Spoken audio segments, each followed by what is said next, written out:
بێنجامی گەڕی نوێی دانوستانەکانی یەکێتی و پارتی هەرێمی کوردستانی خستۆتە بەردەم قۆناغێکی نوێەوە لەگەڵ ئەگەری دەستبردنی پارتی بۆ پلانی بی یان بژاردەی دووبارەکردنەوەی هەڵبژاردن و هەڵوەشانەوەی خولی شەشەمی پارلەمان.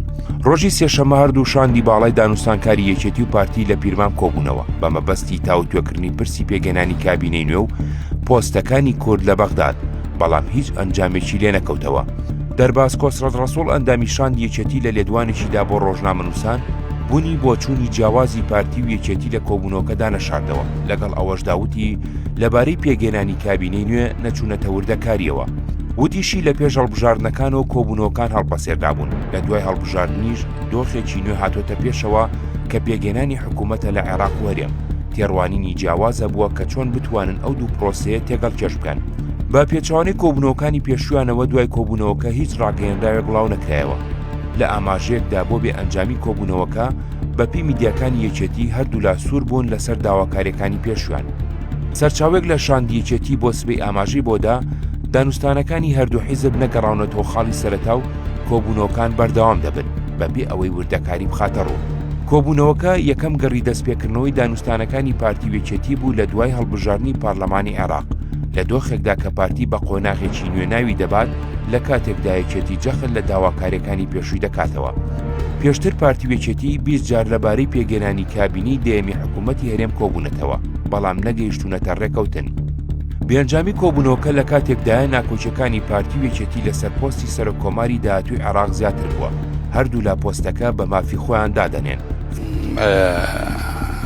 حزب الديمقراطي الكردستاني طرح أنه من الضروري أن يكون هناك الآن مرشح من الديمقراطي لاستلام موقع الرئاسة، ولكن الاتحاد أيضا لحد الآن لحد هذه اللحظة يطرحون أن هذا الموقع كان للاتحاد.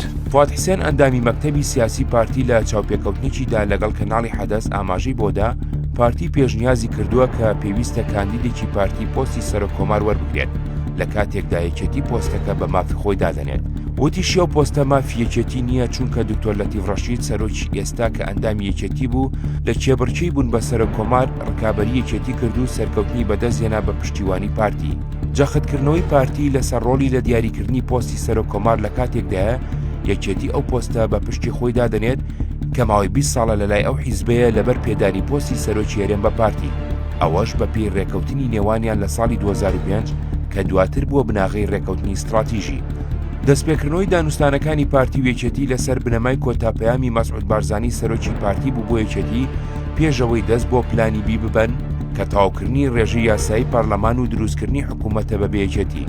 سەرڕای ئەوە بەرپرسانی پارتی چەند جارێک ئەگەری دووبارەکردنەوەی هەڵبژاردنیان و ڕوژاندووە لە ئەگەری نەگەیشتنیان بەڕێکەوتن لەسەر پێگەێنانی کابینەی نوێ. ئەوە لە کاتێکدایە ماوەی دواکەوتنی کابینەی نوێی حکوومەت هێرێم ژمارەی پێوانەیی شکاندووە و دوای زیاتر لە ساڵێک لە هەڵبژاردن هێشتا وادەی پێگەێنانی نادیارە.